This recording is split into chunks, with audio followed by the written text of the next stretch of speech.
Innal hamdalillah nahmaduhu wa nasta'inuhu wa nastaghfiruh wa na'udzu billahi min syururi anfusina wasayyiati a'malina may yahdihillahu fala mudhillalah wa may yudlil falan tajida lahu waliyan mursyida. Asyhadu an la ilaha illallah wahdahu la syarikalah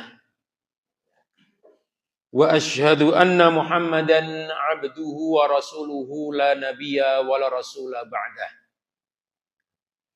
Allahumma salli wa sallim ala nabiyyina Muhammad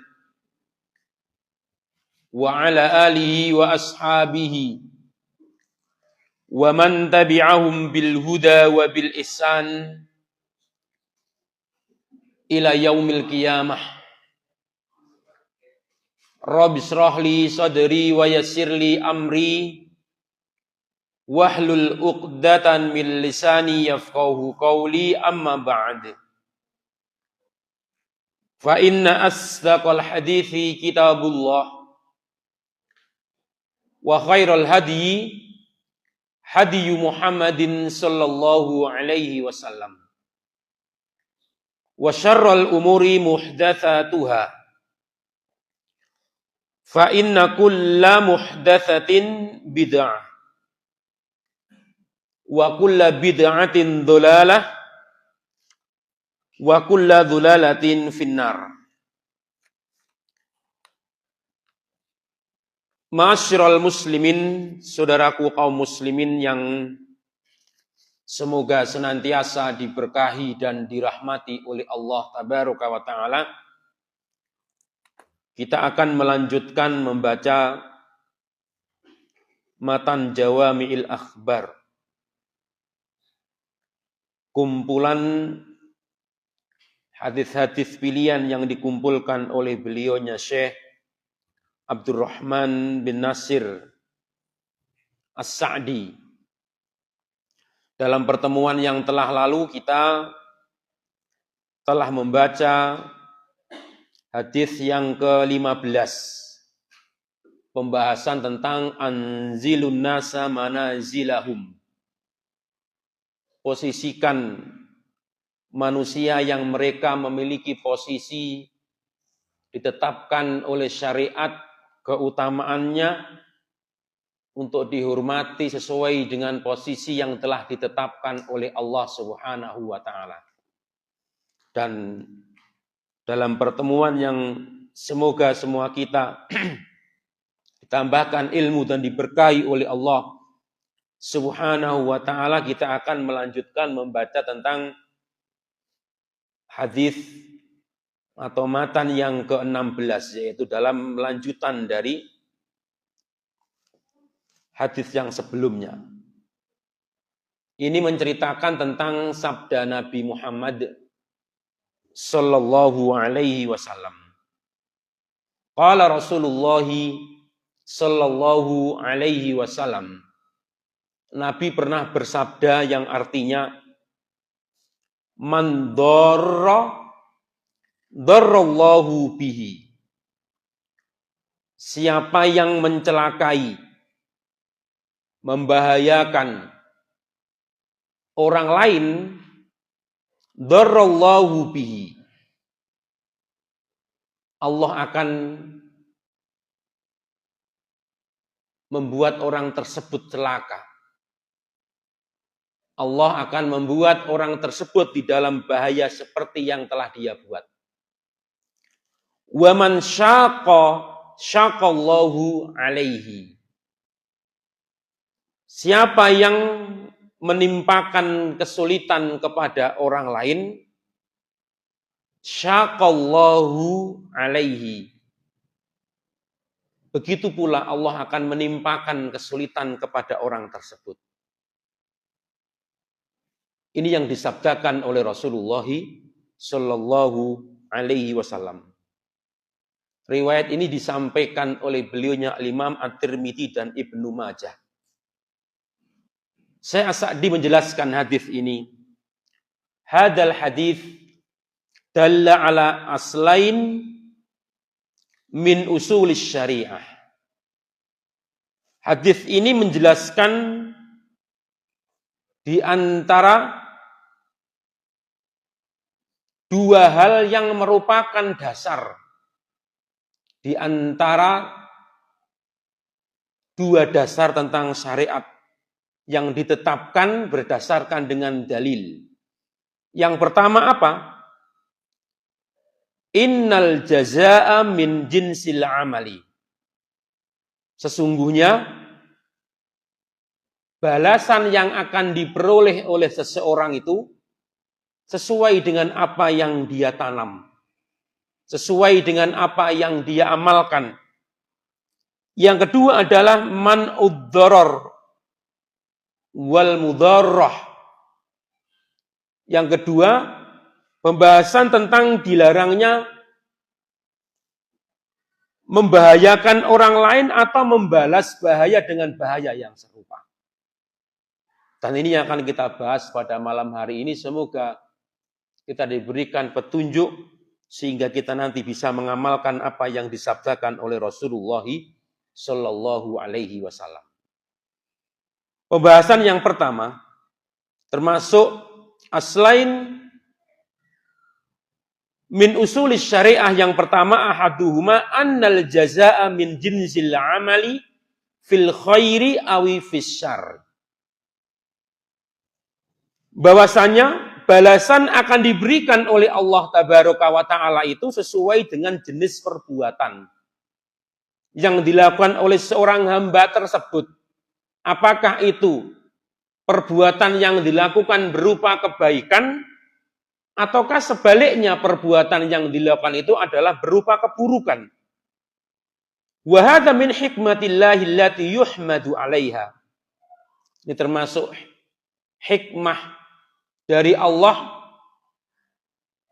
yang sudah sepatutnya disyukuri dari apa yang telah ditetapkan oleh Allah Subhanahu wa Ta'ala. Seperti contohnya kata beliau, fakama anna man amila bima yuhibbuhullah ahabbahullah. Siapa yang melakukan perbuatan yang mendatangkan cintanya Allah Tabaraka wa Ta'ala, orang tersebut akan dicintai oleh Allah Tabaraka wa Ta'ala. Sudah sebagaimana disebutkan bahwasanya orang yang dicintai oleh Allah, apapun semuanya akan dibimbing oleh Allah Subhanahu wa Ta'ala. Ketika dia meminta akan dikabulkan permintaannya. Tangannya, matanya, kakinya, semua akan dibimbing oleh Allah Subhanahu wa Ta'ala. Tetapi sebaliknya hendaknya kita berhati-hati. Wa man 'amila bima yubghiduhullahu abghadahullahu. Kalau kita melakukan perbuatan yang membuat Allah itu murka, yang tidak disenangi oleh Allah, maka Allah akan memurkai kita. Dan kabar gembiranya, termasuk di antara amal ini adalah waman yassara ala muslimin. Syekh rupanya menjelaskan dari banyak penjelasan, dari kesimpulan dari matan-matan hadis yang lain yang banyak. Man yassara ala muslimin yassarallahu alaihi fid dunya wal akhirah. Termasuk di antara isi dari hadis Nabi. Kalau kita membuat orang lain itu mudah urusannya, orang tersebut juga akan dipermudah urusannya oleh Allah Subhanahu wa Ta'ala. Tidak ada yang sulit. Baik urusan-urusan di dunia maupun urusan di akhirat. Siapa yang membuka peluang hingga orang lain itu manfarraja an mu'minin kurbatan, kesulitan yang menghimpit seorang muslim tadi tersebut, farrajallahu anhu kurbatan min kurabi yaumil qiyamah. Allah akan menghilangkan semua kesulitannya di dunia dan di akhirat. Wallahu fi hajatil abdi makanal abdu fi hajati akhihi. Semua tadi banyak penjelasan hadis. Rupanya beliau menjelaskan meskipun ini diucapkan oleh beliaunya, ini syarat penuh makna dari makna hadis-hadis Nabi yang mulia sallallahu alaihi wasallam. Allah akan senantiasa berada dan menolong kebutuhan-kebutuhan hambanya. Selama hamba tersebut senantiasa juga berkesempatan dan terus mau untuk menolong saudaranya, katanya begitu. Kadzalika, sebaliknya yang menakutkan adalah ini. Man dzarra musliman dzarrahullahu au kama qala sallallahu alaihi wasallam. Siapa yang mempersulit, mencelakai, membuat orang lain celaka di dalam bahaya, maka hati-hati, Allah akan membuat orang tersebut celaka atau di dalam bahaya. Wa man makara bihi makarallahu bihi. Siapa yang dalam kehidupannya penuh dengan tipu muslihat, rencana-rencana jelek kepada saudaranya, Allah juga akan membalasnya. Tipu muslihatnya tadi itu akan kembali kepada dirinya atas kehendak Allah Subhanahu wa taala. Wa man syaqqa alaihi syaqqallahu alaihi. Orang yang menimbulkan kesulitan kepada orang lain, hati-hati kalau suatu hari dia juga akan diberikan kesulitan oleh Allah Subhanahu wa taala. Ini istilahnya al-jaza'u min jinsil amal. Ini dasar yang pertama. Ini yang sering disampaikan kalau orang-orang bilang itu katanya disebut dengan apa orang Jawa bilang? Bilangnya hukum karma. Tapi karma, istilah karma itu istilah dari agama sebelah itu. Kita cukup menggunakan istilah yang disebutkan oleh mereka para ulama saja. Al-jaza'u min jinsil amal. Karena istilah karma itu ajaran dari ajaran orang agama sebelah. Jadi kita cukup menggunakan istilah-istilah syariat atau istilah-istilah yang disebutkan oleh mereka para ulama saja. Nah, yang kedua, hadis ini menjelaskan tentang man'ud dharar wal mudharrah. Dilarang kita itu memberikan perbuatan yang membahayakan orang lain. Karena dampaknya sangat buruk. Wal mudharrah, dan tidak boleh atau kita itu melakukan perbuatan yang membalas bahaya itu dengan bahaya yang lainnya. Apa dasarnya? Ini seperti yang dijelaskan oleh Rasulullah dalam sabda beliau yang lain. Wa annahu qala sallallahu alaihi wasallam la dharara wa la dhirar. Tidak boleh seseorang itu membahayakan orang lain dan juga tidak boleh membalas bahaya dengan bahaya yang serupa. Wa hadha yashmulu anwa' ad-dharari kulli. Ini mencakup semua hal apa saja yang menurut pandangan kita buruk, jangan kita lakukan. Karena semua tadi akan kembali. Ibaratnya itu orang yang menanam pasti akan memanennya sendiri. Akan diberikan, kalau ini panennya diberikan begitu saja. Dan ini yang sangat, makanya semoga nanti kita di antara hikmahnya adalah tidak berani melakukan apa yang dilarang oleh Allah Subhanahu wa taala. Karena semua keburukan-keburukan itu di dalam pembahasan yang telah lalu, kalau Allah melarang sesuatu pasti di sana ada hikmah-hikmah untuk kita hindari. Di antaranya adalah keburukan. Kita cukup yaitu melakukan perbuatan yang baik-baik saja. Yang semuanya disebutkan di semua perintah tadi itu adalah mengandung hikmah yang baik dari Allah Subhanahu wa taala. Wadzararu yarji'u ila ahdi amroini. Maksud dari perkara yang membahayakan itu apa? Perkara yang akan mengerucut dalam dua hal perkara. Di antaranya imma tafwitu maslahah. Perkara yang membahayakan itu seperti kita mengetahui adalah di antaranya ya perkara-perkara yang hilangnya maslahat, maka itu buruk. Kalau tidak ada maslahat, maka itu buruk. Au husulu madharatin biwajhi minal wujuh. Atau terjadinya sesuatu yang membahayakan, apapun bentuknya. Ghairul mustahaqqi la yahillu isaluhu wa amilahu ma'an nas. Yang tidak pantas dilakukan kepada orang lain. Bal yajibu alal insani ayyamna'a dhararahu wa adhahu anhum min jami'il wujuh. yang diperintahkan untuk kita hindari. Contohnya apa? Fayadkhulu fi dzalika at-tadlisu wal ghish fil muamalat. Saya menyebutkan jika tidak ingin di dalam bermuamalah kepada orang lain ditipu oleh orang lain, jangan pernah berani menipu. Katanya demikian. Jika tidak ingin dicurangi oleh orang lain, jangan pernah berani menyurangi orang lain. Karena penipuan yang kita lakukan, kecurangan yang kita lakukan nanti akan dibalas oleh Allah Subhanahu wa taala, dan itu adalah sebuah kepastian kama qala sallallahu alaihi wasallam. Meskipun tidak dibalas oleh orang yang kita tipu atau yang orang kita curangi tadi, Allah akan mengirim orang lain yang akan menipu kita sebagai bentuk balasan dan hukuman dari Allah Subhanahu wa taala. Wa katmal uyubi fiha, termasuk di antara dalam bermuamalah, di dalam jual beli misalnya dilarang seseorang itu menyembunyikan aib-aib dari barang dagangannya. Kalau memang ada celah, sampaikan saja perkara orang tadi mau atau tidak.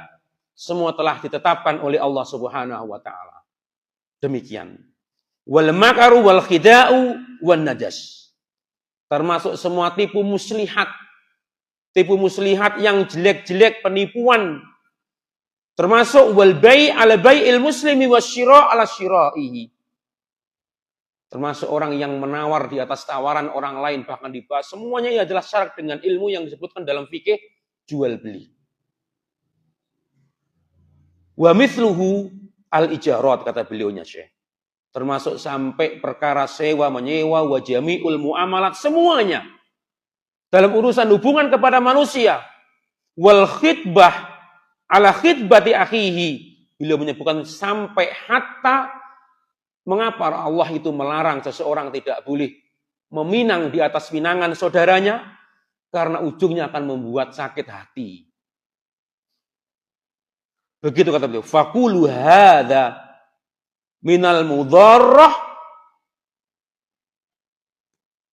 dari yang dilarang oleh Allah Subhanahu wa taala. Wa kullu muamalatin min hadza an-naw' fa innallaha la yubariku fiha. Mengapa? Setidaknya kata beliaunya Syekh, Allah tidak akan memberkahi perbuatan orang tersebut. Li'anna man dharra musliman dharrallahu. Karena siapa yang membahayakan orang lain, wa man dharrahullahu, man dharra musliman dharrahullahu. Tarahhala anhu al-khair. Hilangnya keberkahan maksudnya apa? Akan hilangnya kebaikan dari orang tersebut. Wa tawajjaha ila syarr, sehingga berubahnya yang muncul adalah keburukan. Wa dzalika bima kasabat yadah. Semua tadi adalah tidak lain ketika orang mendapatkan itu buah dari perbuatannya sendiri. Wa yadkhulu fi dzalika mudharratus syarik li syarikihi. Termasuk orang yang melakukan kerjasama dalam hubungan muamalah atau dalam hubungan waljar li jarihi. Hubungan antara dua tetangga yang saling menjalin hubungan yang baik. Biqaulin au fi'lin, baik itu perbuatan buruk berupa ucapan maupun perbuatan, hatta innahu la yahillu lahu ayyuhditsa bimilkihi mayadurru bijarihi. Ini sebagian akan disebutkan oleh Rasulullah sallallahu alaihi wasallam. Sampai dalam hak bertetangga itu Rasulullah membahas. Jadi antara hak-hak tetangga itu diantaranya adalah tidak boleh mengadakan sesuatu meskipun itu di area miliknya. Sesuatu yang mengganggu tetangganya. Padahal di tempatnya dirinya. Dalam hak bertetangga itu sampai di situ diatur oleh Islam. Seperti misalnya mungkin kita membuka pintu atau jendela kita yang kemudian pintu atau jendela tadi itu mengganggu tetangganya. Sampai begitu disebutkan oleh mereka para ulama. Disebutkan dalam sebuah hadis Imam Abu Khair Imam Muslim menyampaikan, la yamna' jarun jarahu, kata Rasulullah sallallahu alaihi wasallam. Jadi katakan oleh beliaunya Syekh ini, semuanya adalah sangat lekat dari apa yang disabdakan oleh Rasulullah sallallahu alaihi wasallam dalam penjelasannya. Janganlah seorang tetangga menghalangi tetangganya sampai jarahu ayyagriza khashabahu fi jidarihi. Sampai orang yang menancapkan kayu Di rumahnya padahal, jemaatnya, tetapi kemudian mengganggu orang lain. Sampai begitunya. Sesuatu yang sampai mengganggu orang lain tadi itu disampaikan oleh beliaunya mereka para ulama berdasarkan dari yang disebutkan oleh Rasulullah Shallallahu Alaihi Wasallam. Termasuk wa yadkhulu fi dzalika mudaratul gharim li gharimihi. Kata beliaunya Syekh. Termasuk kejahatan, kezaliman yang dilakukan oleh orang yang berhutang kepada orang yang menghutanginya. Ini disebutkan dalam beberapa riwayat ini, dalam kitab ini nanti ada bab khusus tentang itu. Hadis yang berikutnya, makanya kadang-kadang ada sedikit pengulangan, ini ada dalam penjelasan disampaikan. Rasulullah itu bersabda dalam sebuah riwayat yang disampaikan oleh Abu Hurairah, matrul ghani zulmun. Ini dikatakan oleh beliaunya Syekh. Berdasarkan sabda Rasulullah Shallallahu Alaihi Wasallam. Matrul ghani, al-ghani, maksudnya siapa al-ghani? Al-ghani yaitu orang yang diberikan al-mu'asirah fi ada'il haqqil wajib. Orang yang diberikan yaitu indahu maujudat maliyatun yaqduru biha 'alal wafa. Orang yang berhutang sampai kemudian dia memiliki bisa membayar hutangnya, tetapi dia menunda, alah besok saja. Orangnya kan masih ini, orangnya kan tidak minta. Padahal dia mampu membayarnya. Kata Rasulullah, sampai perbuatan yang seperti itu, matlul ghani zulmun, itu adalah sebuah kezaliman. Apa maksudnya? Kata mereka para ulama, al-mu'asyiratu fi ada'il haqqil wajib. Orang yang diberikan kemudahan oleh Allah untuk membayarnya, tetapi tidak dibayarkan. Kenapa dia termasuk kezaliman? Li'annahu tarkul lil wajibil adl. Karena dia meninggalkan perintah yaitu al-adl i'ta'u kulli dzi haqqin haqqahu. Kata para ulama. Dia meninggalkan menunaikan hak dari orang yang memiliki. Kita bersikap baik yaitu karena sudah dibantu tadi itu. Idza anal qadir al-mubadiratu ila adai ma alaihi min ghairi ayuhwija sahibal haqqi ila talabi wa ilha. Seharusnya demikian. Jangan sampai kemudian orang yang sudah membantu kita itu merengek-rengek seperti meminta dan mengemis-ngemis seolah itu dia mau mengambil haknya sulit. Ya kalau jadi kode-kode ya segera kita berikan karena kita sudah diberikan peluang. Kalau tidak maka adalah sebuah kezaliman au kama qala sallallahu alaihi wasallam. Nah, demikian. Baik, kita lanjutkan. Begitu kata beliaunya Syekh, termasuk di antaranya adalah pembahasan tentang seseorang yang diberikan kemudahan untuk bisa membayar orang yang berhutang li gharimihi kepada orang yang menghutanginya.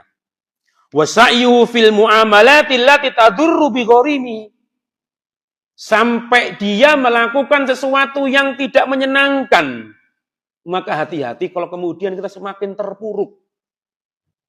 Karena apa? Tidak menunaikan haknya orang tersebut yang merupakan kewajiban kita. Makanya banyak orang kemudian ketika ditolong, tetapi kemudian tidak mau menunaikan haknya dari orang tadi itu, maka semakin bukan mudah kehidupannya, semakin sulit. Maka dari itu mungkin di antara apa yang dikabarkan oleh beliau baginda Nabi Muhammad Sallallahu Alaihi Wasallam. Kalau yang menghutangi, meskipun demikian dia akan dicatat terus kebaikan. Dalam satu harinya seperti tadi itu. Dia terhitung kebaikan dalam setiap harinya karena termasuk orang yang membebaskan kesulitan orang lain. Termasuk diantaranya adalah apa? Setiap harinya dia seperti terhitung berinfak sedekah sebesar apa yang dia hutangkan kepada saudaranya tadi itu. Jadi hitung terus pahalanya. Nah, demikian. Baik, ini sebuah kezaliman yang dikatakan oleh beliaunya Syekh. Wa yadkhulu fi dzalika mudharatul gharim. Nah, itu. Hatta innahu la yahillu, sampai di dalam beberapa penjelasannya kata dalam banyak hadis, orang yang berhutang kemudian memiliki hutang dan memiliki tanggungan itu sampai dikabarkan ketika dia makan sesuatu yang melebihi itu enggak boleh. Dia masih punya tanggungan kok, makannya enak-enak dan sebagainya. Sampai bahkan disebutkan ketika dia mau berinfak sedekah, sampai ada yang mengatakan yaitu hendaknya dia itu memikirkan dulu karena masih punya tanggungan. Saking beratnya tuntutan dan tanggungan tadi itu. Khawatir bagaimana kalau nanti meninggal dunia sedangkan dia masih punya tanggungan tadi itu. Wa kadzalika ad-diraru fil wasaya. Sampai di dalam perkara yang bahkan sering dianggap biasa, kata beliaunya Syekh. Apa? Ketika berwasiat. Di antaranya dalam sebuah ayat disebutkan dalam surat An-Nisa ayat 12 yang artinya mim ba'di wasiyatin yuso biha au dainin ghairu mudhar. Sampai dalam berwasiat pun tidak boleh sampai kemudian yang mendatangkan keburukan kepada orang lain.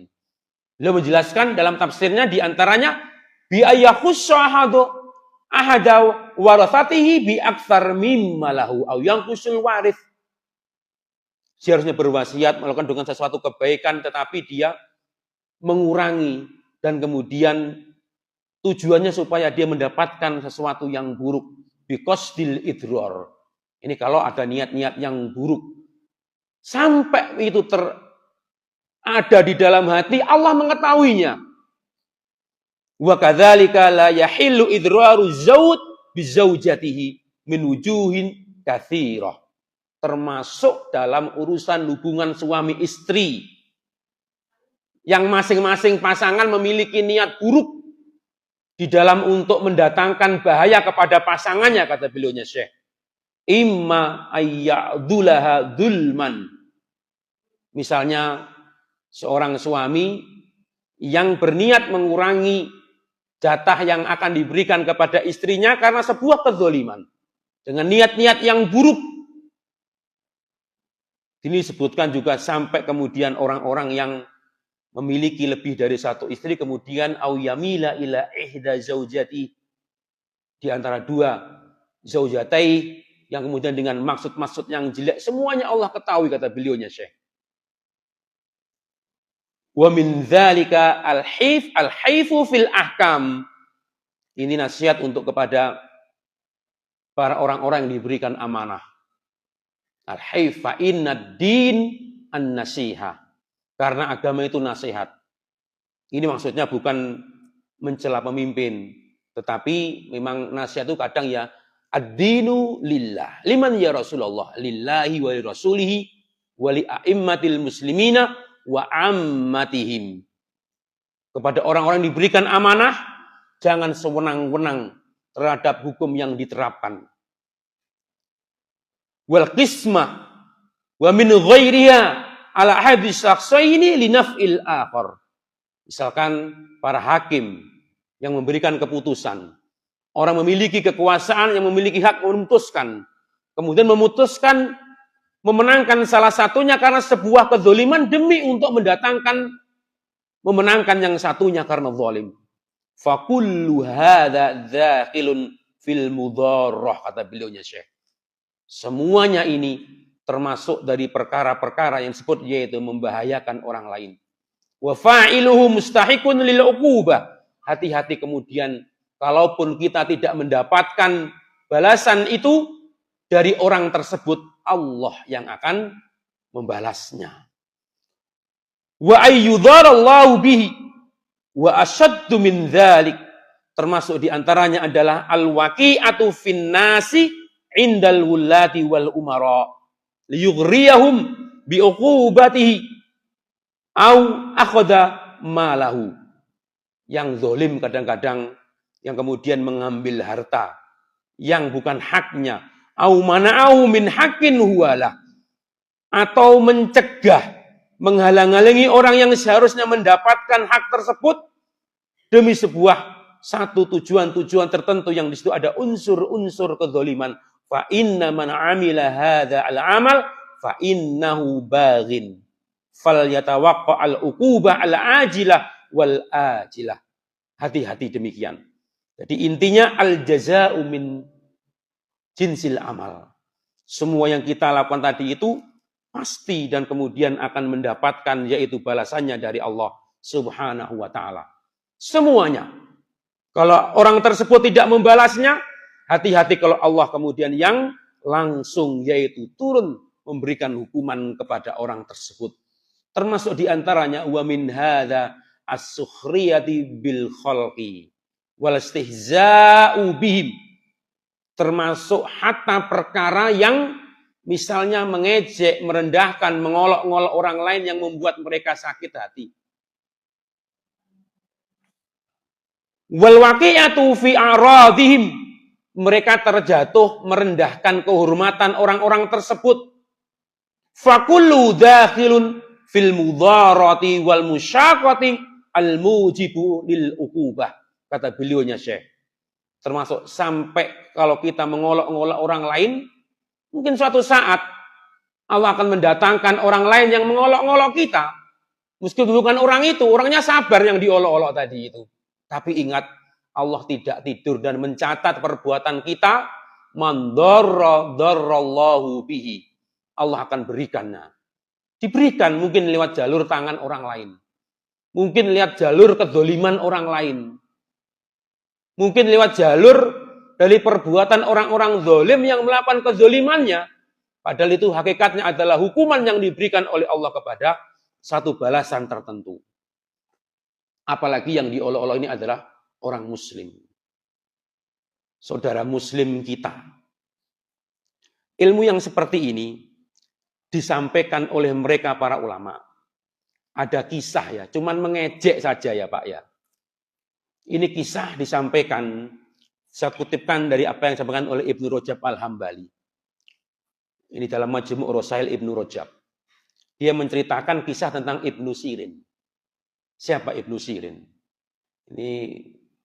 Beliau ini adalah seorang ulama dari kalangan tabi'in, Ibnu Sirin. Kita menceritakan ini bukan menjelek-jelekan Ibnu Sirin ya. Ini ditulis oleh beliaunya Ibnu Rajab dalam karya beliau.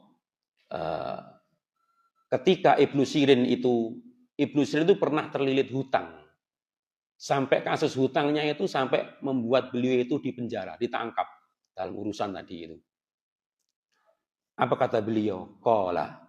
Ibnu Sirin mengatakan, inni a'rifud dzanba alladzi asabani hadza. Saya mengingat-ingat terus dan saya teringat dengan satu dosa yang pernah saya lakukan. Apa? Ayyartu rajulan mundu arba'ina sanatan. Saya ingat. Saya dulu pernah mengejek orang. Mengejek orang. Sampai beliau ingat-ingat sampai 40 tahun berikutnya. Baru ketika beliau kena kasus terlilit hutang. Sampai kemudian dilaporkan kepada hakim. Sampai beliau ditangkap. Beliau baru teringat. Dosa apa yang saya lakukan? Sehingga saya dihukum oleh Allah terlilit hutang. Ini karena sunatullah. Apa yang menimpa kita itu adalah bagian dari perbuatan kita. Al-jaza'u min jinsil amal. Beliau ingat-ingat dan ternyata beliau ingat 40 tahun yang lalu. Saya pernah mengatakan kepada seseorang, kepadanya, ya muflis. Cuman begitu saja. Hei, orang yang bangkrut dalam usahanya. Gitu toh. Mungkin orang tadi tidak senang. Dia mengingat-ingat mungkin orang tadi tidak senang, membuat sakit hatinya mungkin. Dia teringat, apa itu dosa saya? Katanya. Para ulama menyebutkan, termasuk diantaranya dalam Majmu' Rasail ini disebutkan, ini bukan merendahkan Ibnu Sirin. Tapi justru meninggikan derajat beliau. Saking dia cari-cari, para salafus soleh itu termasuk diantaranya yang disampaikan ketika Abu Sulaiman menyampaikan ini kepada tentang ini, dia mengatakan apa? Karena mereka para salafus soleh itu jarang melakukan dosa yang sehingga ketika dia ingat-ingat itu ketemu. Beda kalau kita, sampai nggak sadar kapan ya kita ini melakukannya begitu. Kemudian diingat-ingat, ingat 40 tahun yang lalu. Sepertinya saya tidak melakukan perbuatan yang seperti ini.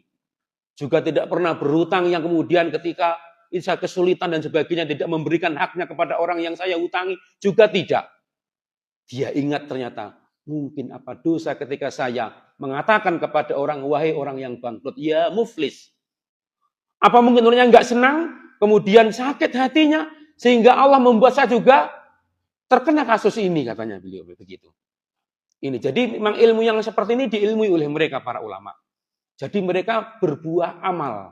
Takut kalau melakukan dosa itu karena sudah kepastian pasti akan diberikan balasannya oleh Allah Subhanahu wa taala. Makanya dalam hadis yang berikutnya nanti, kalau melakukan keburukan iringi dengan kebaikan-kebaikan biar diampunkan oleh Allah. Biar diampunkan oleh Allah, ini dalam hadis yang berikutnya nanti. Nah, demikian. Apalagi yang diejek dan direndahkan itu adalah orang-orang memiliki keutamaan seperti dalam pembahasan yang telah lalu. Nah, orang yang mengejek itu termasuk anwar istihza itu banyak. Termasuk adalah mengejek orang. Dan nanti dosanya semakin banyak dan besar sesuai dengan kemuliaan dan keutamaan orang tadi itu. Apalagi yang diejek Allah. Apa yang diejek Rasulullah. Apa ada orang yang mengejek Allah? Apa ada? Orang yang mengejek Allah apa ada kira-kira? Ada. Dan bahkan banyak orang nggak sadar. Anwa'ul istihza disebutkan oleh mereka para ulama diantaranya al-istihza'u billah. Bahkan mengejek yang terbesar hukumannya besar, tanggung jawabnya yang akan diterima itu adalah mengejek Allah Subhanahu wa taala. Orang mukmin itu tidak akan pernah mengejek Allah Subhanahu wa taala. Termasuk orang yang mengejek Allah itu orang yang rusak akidahnya. Memiliki akidah-akidah pemahaman yang salah dalam tauhid asma dan sifat. Merendahkan Allah taala. Allah mengatakan Ar-Rahmanu 'alal 'arsy istawa, dikatakan Allah di mana-mana. Berarti Allah juga di comberan, dia katakan iya. Allah juga bahkan mereka dengan lantang mengatakan dalam kitab mereka, Allah itu dalam perwujudannya afan, Pak ya. Mereka mengatakan dalam kitabnya bahkan babi, bahkan guguk, itu katanya perwujudan Allah. Itu mengejek dalam bentuk salah dalam memahami asma dan sifat Allah tabaraka wa taala. Makanya hukumannya berat. Maka kita harus belajar akidah terus. Jangan sampai salah termakan dengan hal-hal tersebut. Yang kedua, al-istihza'u bi Rasulillahi sallallahu alaihi wasallam. Besar lagi. Orang yang mengejek Rasulullah sallallahu alaihi wasallam. Dulu yang melakukan ya orang-orang munafik dulu. Termasuk ketika pada waktu contoh orang yang mengejek Nabi itu ketika pulang dari perang Tabuk itu ada orang munafik yang ikut dan dia mengatakan dan mengejek Nabi. Sampai sahabat itu geram. Mengatakan katanya, kok ini gimana ini? Tidak ada orang-orang yang cuman ngomong tok besar perutnya. Yang dimaksud adalah Nabi. Akhirnya apa? Para sahabat marah pada waktu itu. Awas ya, saya laporkan kamu kepada Nabi. Kalau orang munafik yang sering ngejek Nabi itu. Ngejek Nabi, keluarganya, kehormatan dijatuhkan. Sampai kemudian belum sampai ke kota Madinah, baru datang ternyata ayat tentang hal ini sudah turun. Allah mengabarkan nabinya yang mulia. Langsung mereka kemudian baru datang, sahabat belum mengatakan, abillahi wa ayatihi wa rasulihi, apakah berani mereka itu kepada Allah? Kepada ayat-ayat Allah, kepada Rasulnya. Kuntum tastahzi'un, berani kamu mengejek Rasulullah. Langsung ditegur oleh Allah di dalam Al-Quran. Turun. Merengek-rengek mereka. Iya, saya cuma bercanda ya Rasulullah. Saya cuma bercanda. Meskipun itu bercanda sekalipun. Nah, termasuk di antara perkara-perkara, tidak boleh kita canda-canda termasuk dalam hal-hal yang membuat hati orang lain bersedih. Meskipun cuma bercanda. Harus kita jauhi. Itu yang kedua.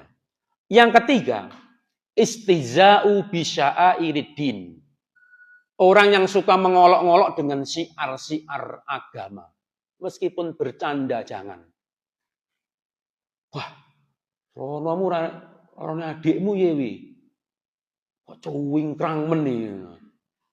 Celana cingkrangmu celonone adike. Padahal ada syariatnya. Enggak usah ngomong. Meskipun bercanda, jangan ngomong kita. Enggak boleh. Ya kok pas men arepe bodo besar kok wis dawa jenggote. Maksudnya apa, Pak? Disamakan dengan kambing. Kalau mau balas bisa sebenarnya. Kalau mau balas bisa. Dulu ada kisah orang yang seperti itu. Ketika dibilang kambing-kambing begitu dia balas. Tapi ya nggak usah. Dibalas dengan apa? Lebih sadis balasannya. Kalau binatang yang memiliki jenggot itu kambing, yang nggak berjenggot apa, Pak? Katanya. Lebih jelek yang dibilangkan. Apa, Pak? Dia bilang guguk. Tapi ya nggak usah. Ya nggak usah. Jangan membahayakan orang lain, juga jangan membalas sesuatu yang membahayakan dengan satu yang bisa tukaran nanti, bisa gelut. Ya sabar saja, biarin aja dibilangin kambing. Gitu. Biarin saja. Itu termasuk mengolok-ngolok syariat agama. Bisya'airid. Termasuk diantaranya mengolok-ngolok, biasanya kalau perempuan ini, yang di tempat-tempat yang sudah banyak temannya kuat. Orang perempuan yang pakai hijab besar itu loh, Pak. Sering diejek-ejek.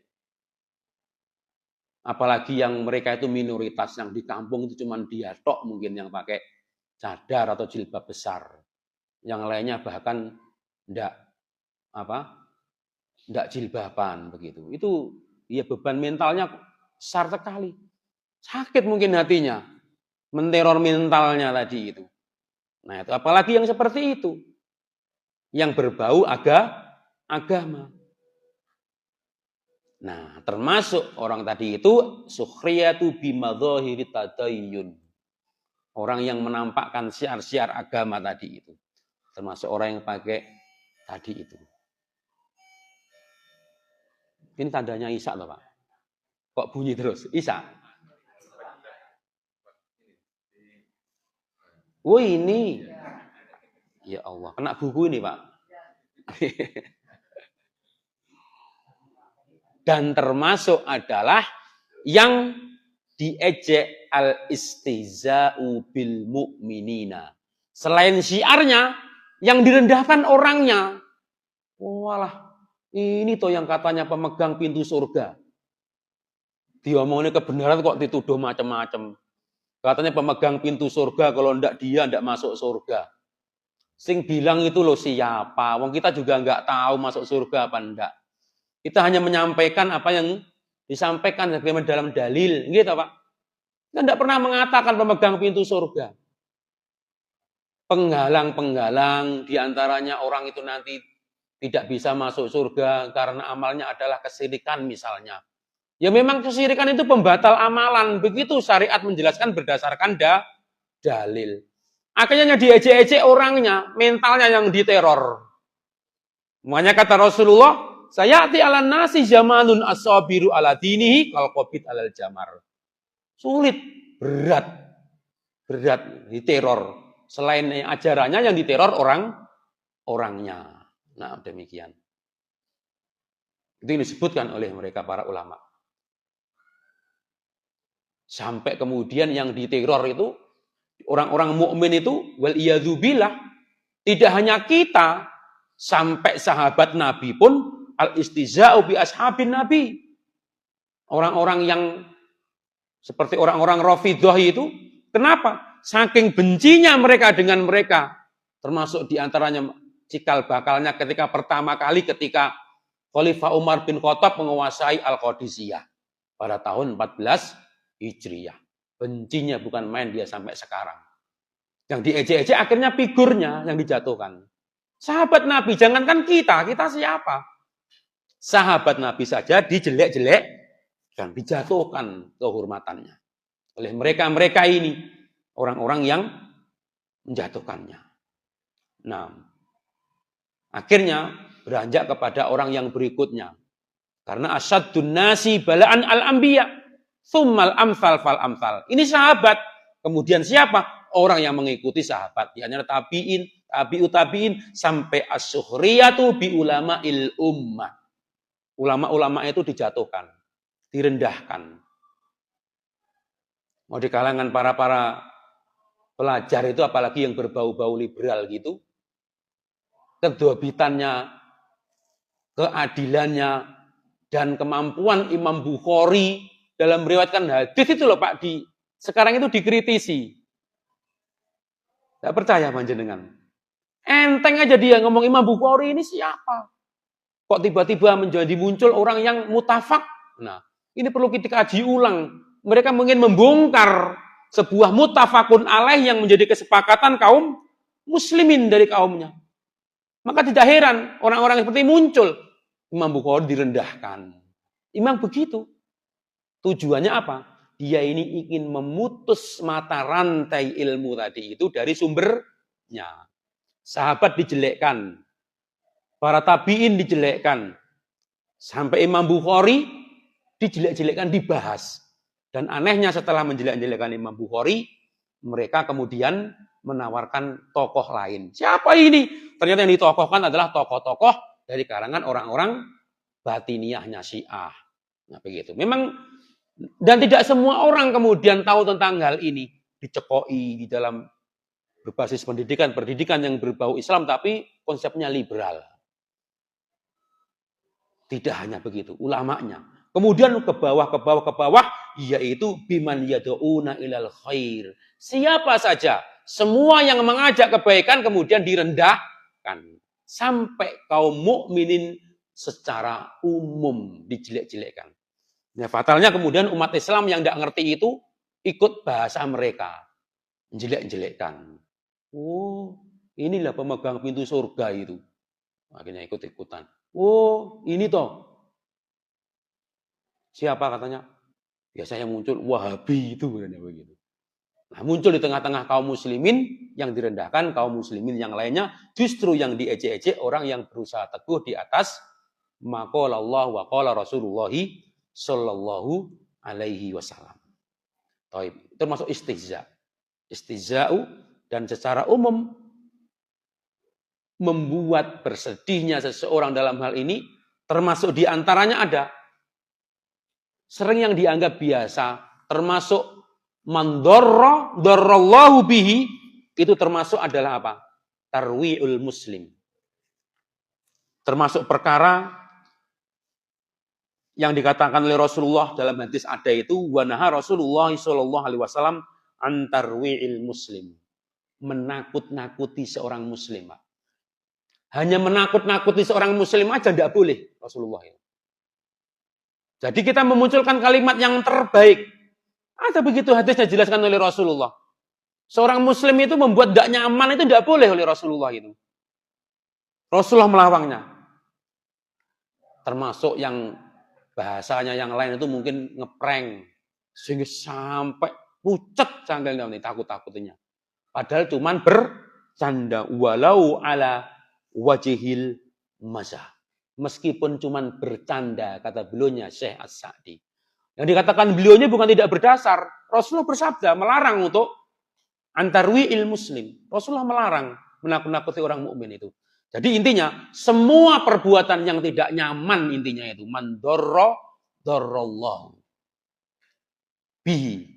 Siapa yang membuat ketidaknyamanan sekecil apapun begitu. Hati-hati.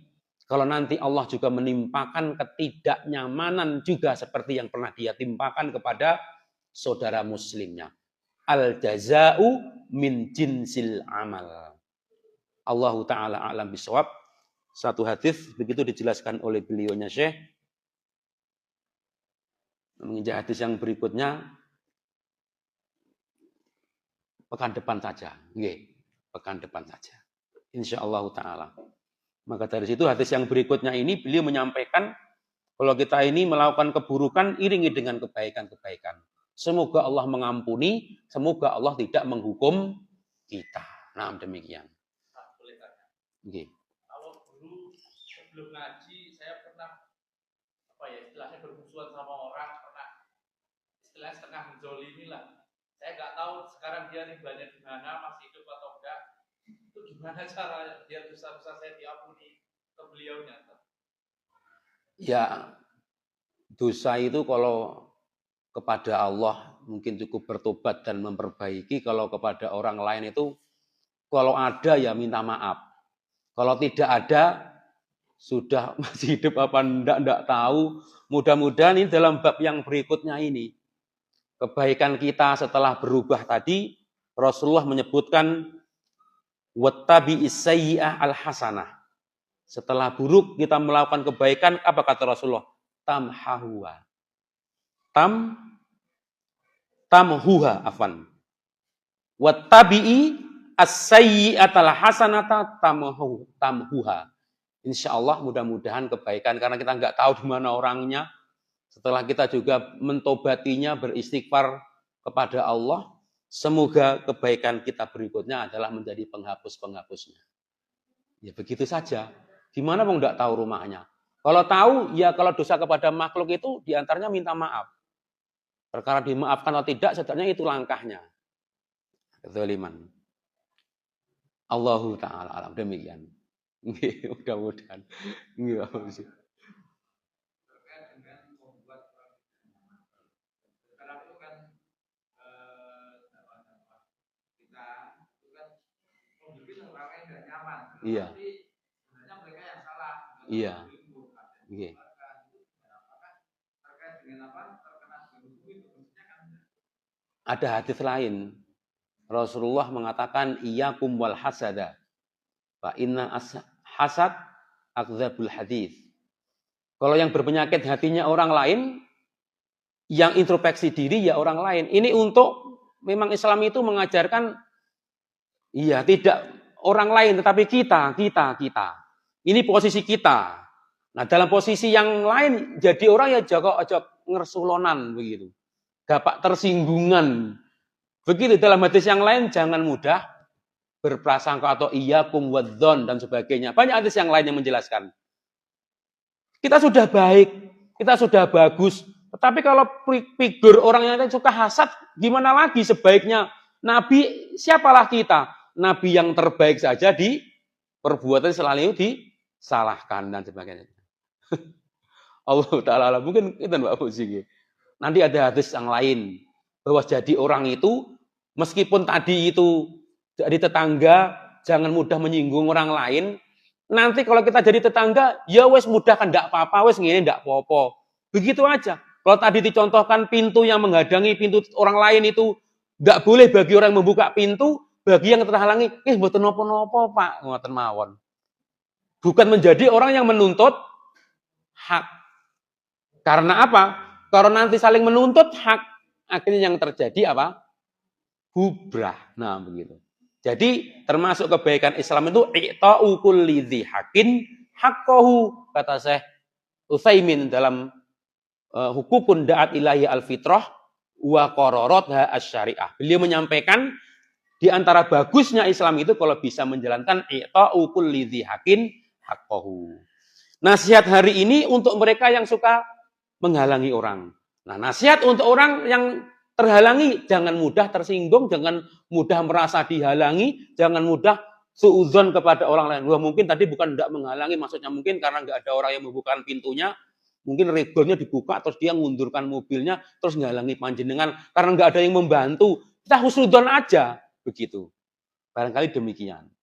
Tapi kalau kemudian yang ada itu hasad, akhirnya hati kita rusak, sedikit-sedikit kita menuntut hak kita. Iya, orang muslim itu harus begini, tidak boleh begitu. Akhirnya saling menuntut hak begitu. Allahu Ta'ala. Itu Pak Fauzi.